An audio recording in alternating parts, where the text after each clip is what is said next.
Hey guys, this is David here. I just wanted to share with you a small little pop-up that we did here just the other day. It's not our normal pop-up that we do. This is more of a specialty pop-up, if you want to call it that, here in DeLand.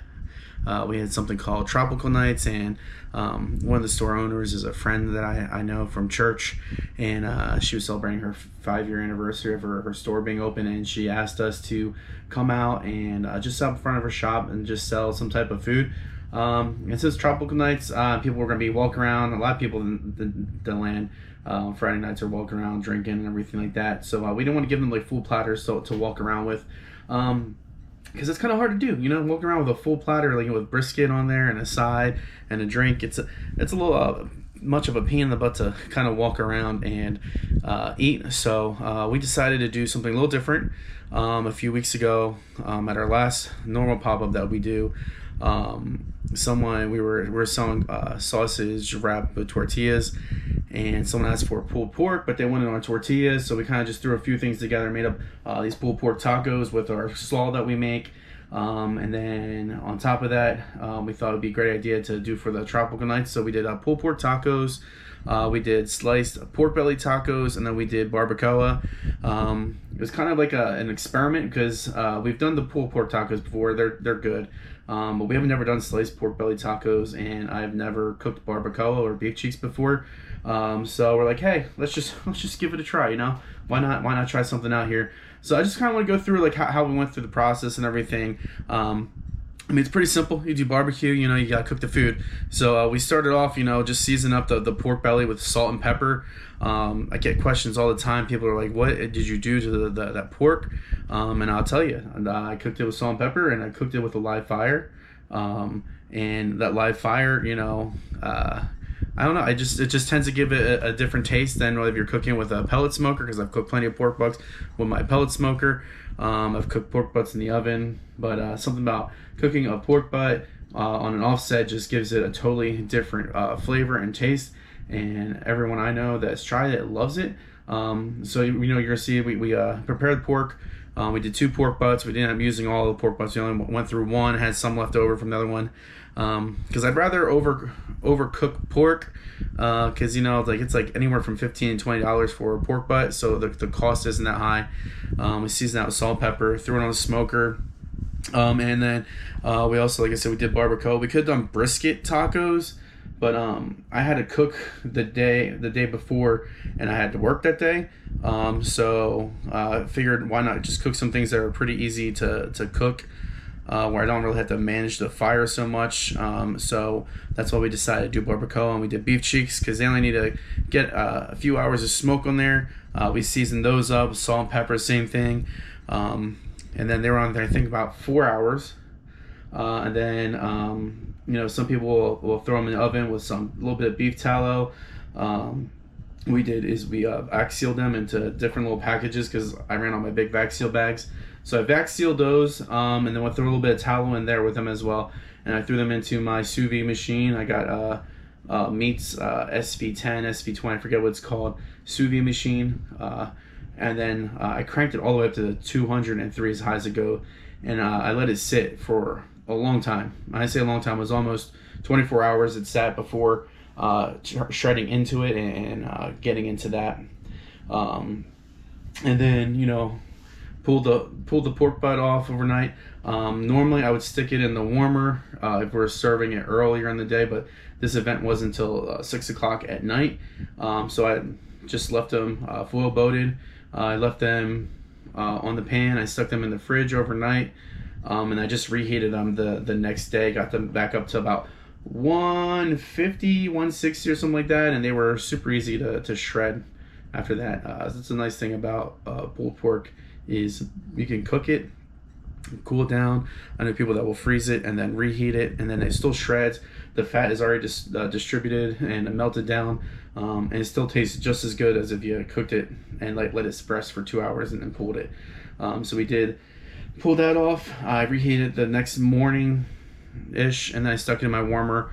Let it hold. And while all that was happening, I also set up to cook the pork bellies. Pretty simple. Cooked them like pork belly brisket. For this one, I used some seasonings. I used some Chud rub from Chud's BBQ for just the regular his base rub. It's delicious. And then just to give it a little bit of sweetness, I end up using some of Meat Church's Holy Gospel, something like that. I forget which one's the black bottle. But just add a little bit of sweetness. And we threw those on there, let those cook for a few hours. And then from there, I wrapped them, let them sit for an hour. They got to like about 200, pulled everything off, pulled it in the smoker, shredded the barbacoa. Now I ended up sticking that in just gallon bags just to hold all the fat in there. When I shredded it, I don't have like a hotel pan with like a perforated hotel pan, so I ended up taking my KitchenAid stand mixer and sticking a strainer on top of that, on top of the regular bowl, and then letting it run and shred that, and a whole bunch of fat went down into the bowl, so all the extra fat wasn't sitting there.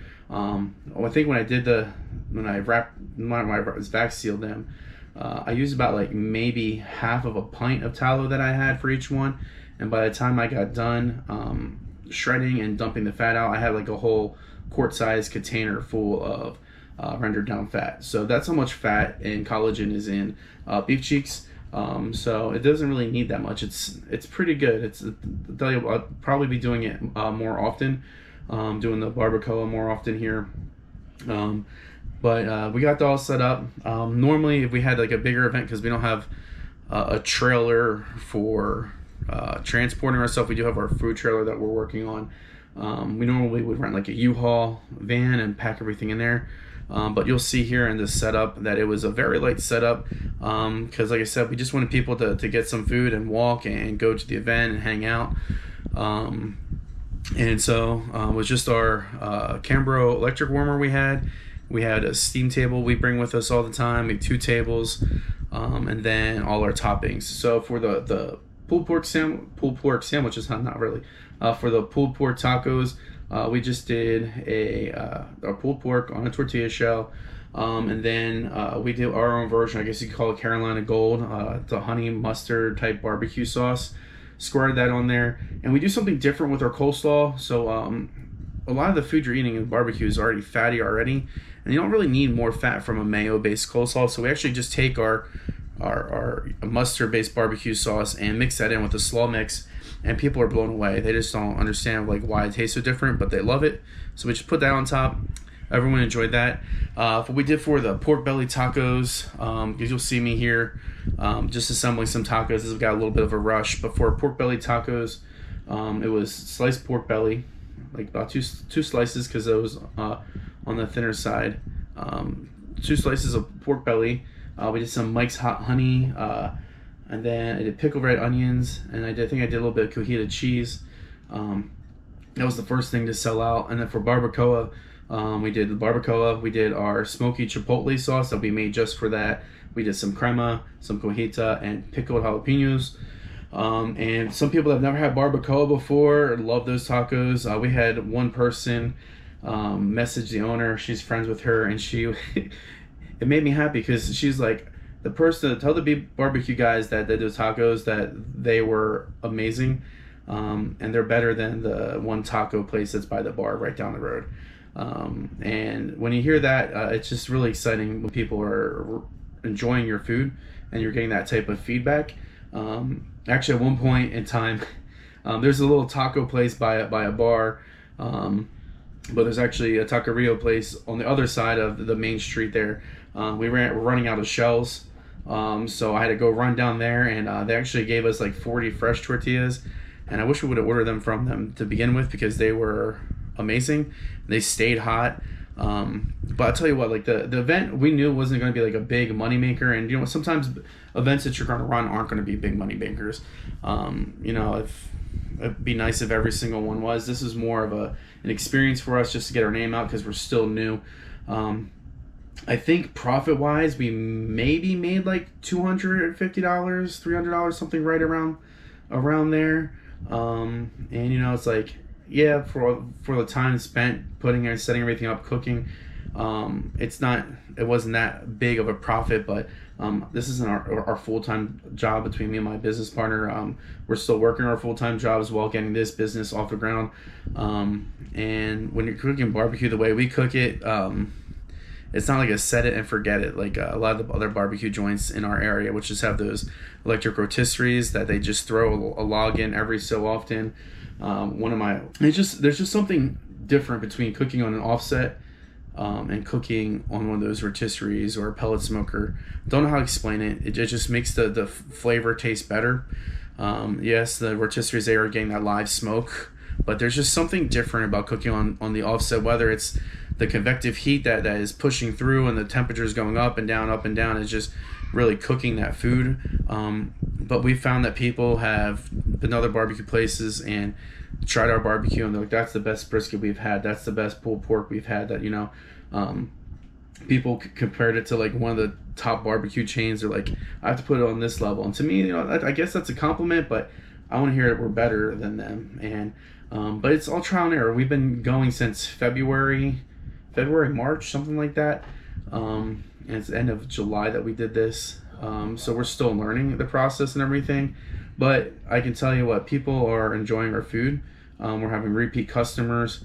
We're getting ready to go here to another pop-up that we do at the end of the month here in a few days. I don't know when you guys can see this video. Record that process as well.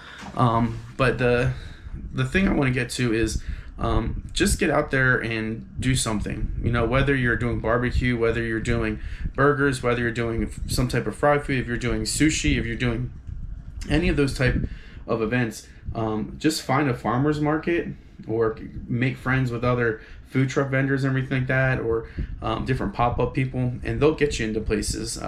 We have a girl we know that works on one of pop-ups, and she started her own pop-up, and she's like, listen, I'm full, but I held a spot open for you, and that's because we build that relationship with her. I give her free food when I can, but it's just building that relationship and things grow. Some people, they start off and they blow up overnight, and then some people, it takes a little while. So, maybe this doesn't, blow up, right now. But I tell you what, once people get like a taste of our food, my goal is for them to be blown away, to think this is the best thing they have. And there's something I get joy-wise out of that, whether it's just cooking for friends or family or selling food to other customers.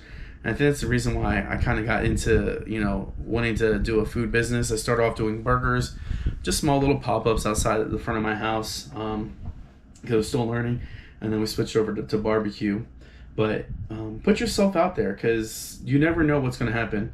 Our first pop-up that we did, we sold out within like 2 hours. But we haven't really we've seen close to that. But I'm gonna talk about those types of events here in another video that I hope you guys, just follow along our story, subscribe to the channel, like the video, and when that video comes out, I'm gonna talk about the difference between doing like small farmers pop-ups versus bigger events, and the things that we've learned and that I can teach you, and then hopefully you guys learn and you guys can use that in your future business. Hey, but this is David signing off. I hope you guys follow along with our journey, because there's great things coming. See you guys later.